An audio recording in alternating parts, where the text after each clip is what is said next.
Over the years, there have been a large number of occasions when movie fans have been left balling up their fists and cursing at the big screen due to an unwanted event that unfolds in front of their very eyes. This can then lead to a stream of furious online abuse directed at the director, actors, or studio behind said picture. So now fan service isn't always a bad thing. However, there have been times when studios aim to please, only to get core aspects completely wrong. I'm Gareth from Whatculture, and these are times that film and TV did right by the fans and pissed everyone off. Finally giving fans Deadpool, X-Men Origins Wolverine. In case you somehow didn't know by now, Ryan Reynolds bloody loves Deadpool, so he understandably snapped Fox's hand off when he was offered the chance to appear as the Merc with a Mouth in X-Men Origins Wolverine. With Deadpool being one of the most popular characters in the X-Men universe and Marvel as a whole, fans were obviously over the moon when their favourite Motormouth hero popped up midway through the flick. However, what came next brought them hurtling back down to earth with a thud. In the climactic fight scene at the end of the movie, Reynolds' Deadpool was revealed once again. Only this time he'd been seriously altered and turned into Weapon 11, the mouthless, impossibly long-arm-bladed mutant killer. Unsurprisingly, Reynolds himself even warned the team behind the film that fans wouldn't exactly respond well to this Deadpool before Wolverine was released. The actor told Entertainment Weekly, "I remember telling one of the studio execs, people are gonna go nuts over this." And he was like, "I know, right?" And I was like, no, not in a good way. Perhaps we could have been saved from this experimental nightmare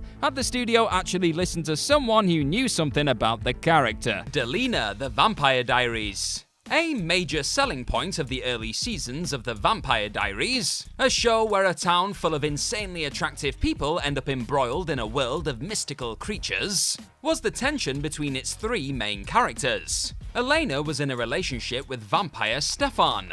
But there's just one problem: Stefan's bad boy brother Damon. Damon did his best to upend his goody two-shoes sibling's life, but it quickly became apparent that he had feelings for Elena too. Fans were desperate to see Delena get together at one point, but when they finally did in the season 4 episode My Brother's Keeper, it was not what they expected.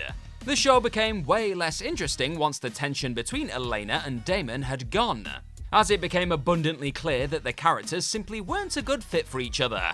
Despite initially calling for them to couple up, fans quickly turned on the pairing, and longed for the days when they were simply flirting with each other instead. The Elena-Damon relationship persisted in one form or another until the very end of the show. So at least the writers didn't bow to fan pressure a second time. That's something. Now I want to know, who is your favourite couple in TV history? It's probably not Delena, but you let me know who is in the comment section down below. Sure. It's all geek to me, The Big Bang Theory. It's hard to imagine it now, but there was a time when nerdy pastimes weren't exactly mainstream. In the days before superhero movies ruled the box office, a TV show that made regular references to comic books and video games was a bit of a novelty, which is partly why The Big Bang Theory got as popular as it did. The lives of this lovable gang of socially awkward dweebs were watched by millions every single week, who were enthralled by their dorky habits. The writers eventually assumed that their viewers wanted to see more and more mentions of nerdy stuff on the show. And while this was true up to a point, they ultimately took it way too far. Soon everything on The Big Bang Theory was a geeky joke. Sometimes they weren't even jokes. The characters would just say the name of something related to comics or games or science and expect a big laugh. As this sort of culture became more and more popular, these gags just became more and more tired.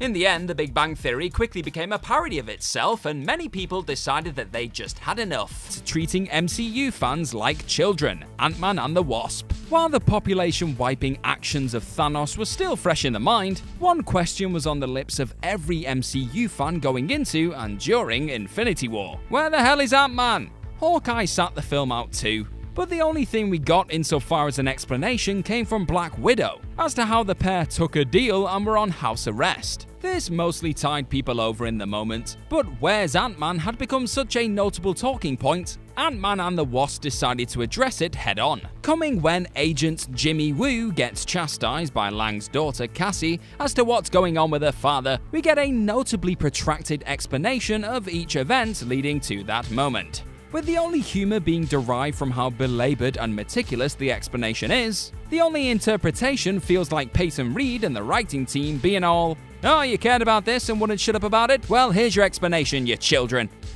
Charming. A rude awakening, Big Mouth.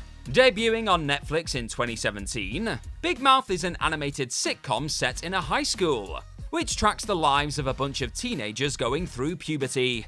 Oh, and some of them have these weird, horny guardian angel type things called hormone monsters telling them what to do. That's quite an important detail, to be honest. As it's a show about the earthly delights of being young, Big Mouth got pretty lewd in its first few seasons. Fans love this approach, especially in contrast to its brightly coloured kids show aesthetic. So the writers doubled down on this approach for subsequent seasons. The show, which is on the verge of its 8th season, got more and more X-rated the longer it was on, which ended up distracting from a lot of the character growth and plot that had made it so popular in the first place. You can't just fill a show full of dirty jokes and expect that to replace the basic tenets of storytelling. I mean, you can, but it isn't really advisable. Big Mouth was a classic victim of its own success, and in an ironic twist, actually lost a lot of its edge the filthier it got. Rey isn't actually no one. Star Wars Episode 9: Rise of Skywalker. Some absolutely despise the story Rian Johnson brought to life in The Last Jedi, while others celebrated the fact that the director was brave enough to steer the Star Wars ship in a completely new direction. If you fell into that latter group, you probably quite enjoyed the moment Rey was informed by Kylo Ren that she wasn't the descendant of a famous Jedi or Sith Lord towards the end of the feature. Nope, instead she was the daughter of filthy junk traders who sold her off for drinking money. However, some fans were clearly annoyed that they'd spent so long fiercely debating whether Rey was a Kenobi, Skywalker, Palpatine, or Solo. So, in an attempt to get that portion of the fanbase back on side, J.J. Abrams set about retconning much of the story set up in The Last Jedi during the Rise of Skywalker. In the end, Rey was told she was in fact the granddaughter of Emperor Palpatine, Lando Calrissian was brought back to save the day at the last minute, and even Han Solo returned for a moment. Yet in trying to please everyone, Rise of Skywalker succeeded in pleasing pretty much nobody, as the series ender felt like nothing more than a hollow combination of the once celebrated franchise's greatest hits. Enthusiastic eating, Food Wars Shokugeki no Soma. In 2015, the popular manga Food Wars Shokugeki no Soma was turned into an anime, and a pretty good one at that. Set in a high-level cookery school and following the fortunes of young chef Soma Yukihira, Food Wars ran for 5 seasons and was popular amongst Eastern and Western viewers alike. But there was one issue that fans on either side of the planet struggled to get past, really. One of the hallmarks of the show's early episodes was how excited the judges would get when sampling food in the school's cooking competitions. The delicious animated grub would send them into exaggerated fits of joy, which was pretty fun at first, but quickly lost its charm. These over-the-top reactions to eating became more regular and gross as the show went on, leading to plenty of complaints from viewers that these sequences were dominating episodes. Fan service is commonplace in anime, I mean it's where the term originated, and Food Wars is sadly one of the worst for it. What used to be a funny once-an-episode gag quickly became the worst part of the whole show, which ended up disappointing a lot of viewers. What a shame, eh? Tom Hooper gives us a CGI faithful adaptation, Cats. Andrew Lloyd Webber's smash hit musical Cats is a show which focuses on a group of feline characters all deciding who will ascend to the Heaviside layer. So you'd have thought that Tom Hooper's decision to stick to the source material as much as possible when creating the motion picture adaptation of the story would have gone down an absolute treat with those who adored said cat caper, right? Well, fans of the iconic show very quickly found out that some pieces of theatre just aren't made for the big screen. By clinging to the idea of the likes of the Rum Tum Tugger and Bombalurina being half human, half cat hybrids, much like they are in the long-running theatre show, only this time through CGI, Hooper successfully freaked out just about every person who turned up to watch the star-studded feature, and left everyone involved wishing they'd not wasted their time attending cat school. Fans want the smoke, Arrow. In the world of DC Comics, the main squeeze of Robin Hood wannabe the Green Arrow is Black Canary. This was initially the direction taken on the live-action Arrow show too, but the writers were not counting on one specific character getting very popular. Felicity Smoke was initially employed by Oliver Queen as his tech expert, joining his crime-fighting team and being one of the few people privy to his secret life. Felicity's good heart and bumbling awkwardness quickly endured her to the fans, to the point where there were calls to put her and Oliver together. And then it actually happened. All of the qualities that made Felicity so popular disappeared as soon as she entered a relationship with Oliver though. She went from a well-rounded, smart individual to a typical damsel in distress, constantly crying on screen and getting used as bait by the baddies. Put simply, she just deserved a lot better treatment than this. Cheers for clicking on this video today, folks. Now tap that subscribe button down below for more of this What Culture stuff in your day. Revealing how Nick Fury lost his eye, Captain Marvel. Towards the end of MCU prequel Captain Marvel, Nick Fury was seen holding Goose, a cat which is actually a flurkin, and getting a little too close to the alien creature. This eventually resulted in Fury being viciously scratched in the eye by the ginger sidekick, and MCU fans all over ripping their hair out in response to the reveal, instead of answering a question we'd been asking for years in a way which added to the legacy of this no-nonsense character. Marvel swerved us by having a cat/flirking cost Fury his sight in one eye, because he got a little too friendly. Admittedly, having Fury think on his feet and neither confirm nor deny to Agent Coulson that his eye was burnt out by the Kree was a humorous touch. But you can't help but feel as though that would have been a more badass and crowd-pleasing way for him to genuinely lose his peeper in hindsight. Daryl Dixon, Man of Steel, The Walking Dead. He might not have originally featured in Robert Kirkman's comic books, but Daryl Dixon quickly became one of the most popular characters on the TV version of The Walking Dead. Norman Reedus' crossbow-wielding redneck went on quite the journey, beginning his time in the apocalypse as a grumpy outsider, before being accepted as Rick Grimes' right-hand man, and then becoming the de facto leader of his ragtag group of survivors. Daryl was presented as an absolute badass, able to take out walkers left, right and center through a mixture of strength, smarts and resiliency. He single-handedly took out a tank in one episode. That's how damn good he is, baby.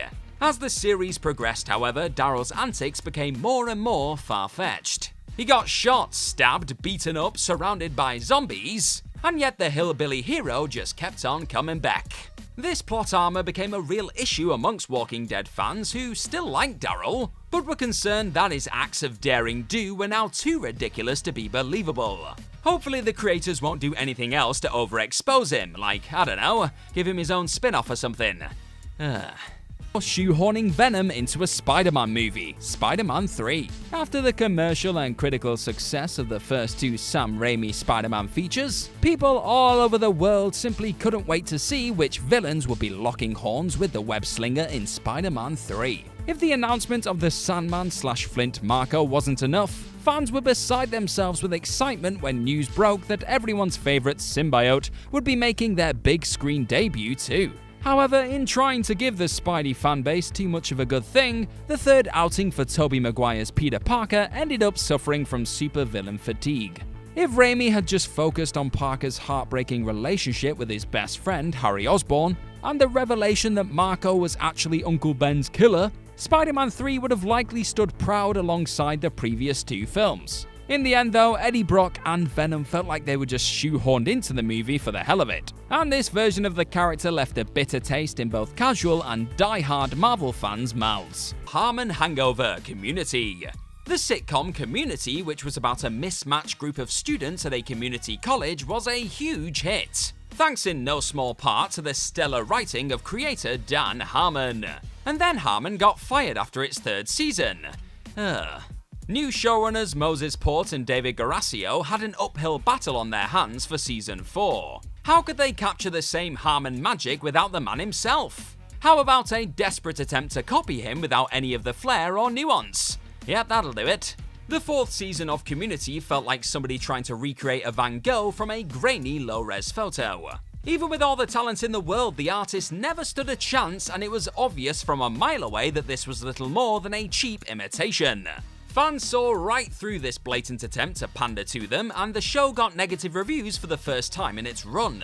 Even when Harmon returned as showrunner the following season, the damage had already been done, and Community was never really the same again. C-3PO's origins explained. The Phantom Menace. Throughout the original Star Wars trilogy, C-3PO regularly provided audiences with instantly quotable one-liners, as the bot often found itself in the middle of chaotic action set pieces. Yet when it came time for George Lucas to fire up his long-awaited prequel series, the mastermind behind the galaxy far, far away unfortunately opted to give C-3PO an origin story which immediately pissed off fans as soon as they witnessed it on the big screen. Lucas revealed in The Phantom Menace that Anakin Skywalker, you know, the one who goes on to become Darth Bloody Vader, was actually C-3PO's creator. Immediately, this decision pointlessly shrunk the Star Wars universe and forced fans to wonder why Vader didn't recognize his creation in that original trilogy. Sure, we loved seeing 3PO back on our screens, but this attempt to give us an interesting and unexpected origin story for one of the series' most beloved characters left us with more questions than answers. Dead and recovering nicely, Grey's Anatomy.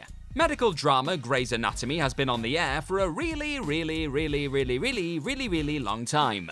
The comings and goings of Seattle Grace Hospital first started back in 2005, and at the time of recording, it's still on the air.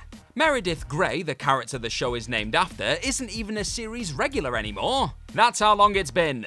Since it has been around since the dawn of time, the showrunners have often come across issues with regards to popular characters that may have been killed off too soon.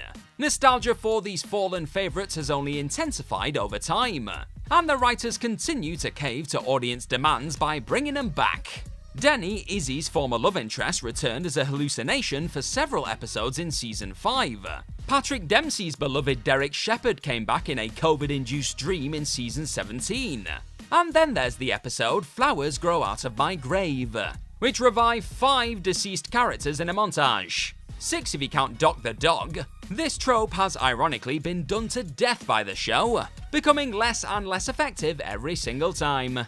So maybe give it a rest, yeah? Xenomorph Overload, Alien Covenant. If you were one of the folks who weren't exactly in awe of Ridley Scott's not really but sort of is Alien prequel Prometheus, the chances are you probably agreed that the flick was severely lacking in the iconic acid-bleeding xenomorph department. So Scott suddenly decided that the best way to get those who missed the terrifying creatures back on board was to rid the franchise of the prior film's vitally important engineers, and revert back to what had already become a stale formula in the previous Alien sequels, Xenomorph Overload. Throughout the unsatisfying film, Scott throws neomorphs and xenomorphs at the audience on a number of occasions, in the hope that seeing the old faithful and new pale variation of the creature would get those who turned their noses up at Prometheus back on side. It did not. No, it did not. Instead, fans saw straight through this uninspiring attempt to recreate the magic of old, and the poorly received Covenant only just took half of what Prometheus made at the box office. Destiel Destroyed, Supernatural.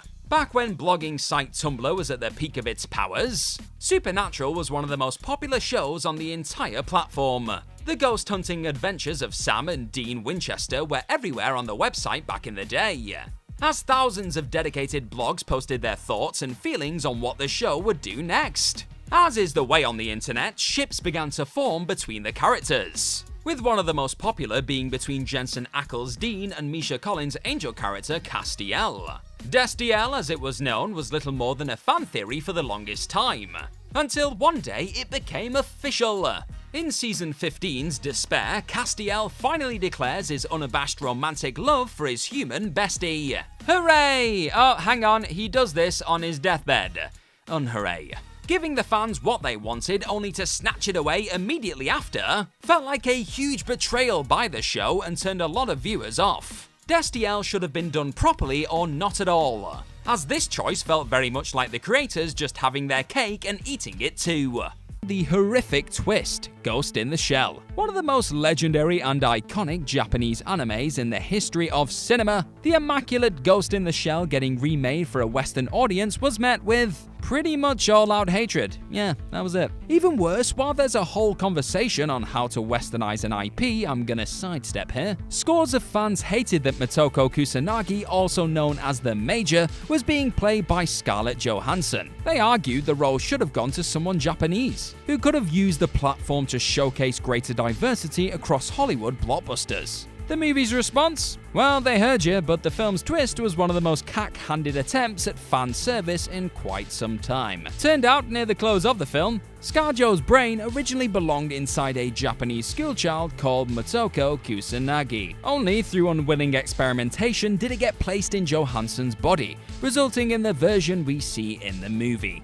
How the filmmakers didn't realize they were creating a horrifically apt metaphor for the film itself, literally writing whitewashing into the screenplay, is beyond me. But needless to say, it did not go down well with, well, anyone. Theory of a fall, Sherlock. When it was revealed at the end of Season 2 of Sherlock that the titular detective had survived his seemingly fatal plummet off the top of a building, everybody had their theories. People were desperate to know, and after an agonizing wait, the new series premiered, and it was a total joke, really. The Empty Hearse, Season 3's first episode, presented multiple answers to how Holmes did it. These included several ideas that had come straight from the web, which was meant to serve as a nod to the viewers, but just came off like the writers were straight up stealing their ideas. To make matters worse, it was never properly revealed how Sherlock had faked his death. All of the suggested versions of events were presented as dubious, which absolutely infuriated fans who had waited 2 years for an explanation. Sherlock never fully recovered from the Season 3 opener and its trust-shattering blunder. The showrunners had simply gotten too clever for their own good, and written themselves into a problem that not even the brightest minds of the fandom could solve. What a Benedict Cumberbatch, eh?